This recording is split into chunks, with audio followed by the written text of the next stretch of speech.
To get started with Affinity, head over to affinity.studio.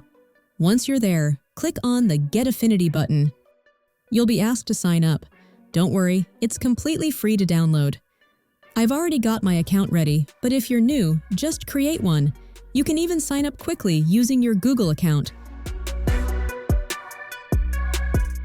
After you're logged in, you'll see different versions available. I'm choosing Windows, but if you're on Mac, go ahead and pick that option. As soon as you select your version, the download will start automatically. When it's finished, simply run the installer file. Whether you're on Windows or Mac OS, the process is really simple. You'll see the familiar green Affinity icon once it's installed. That means you're all set. Now, open the app, log in using the account you just created, and click Continue. And that's it.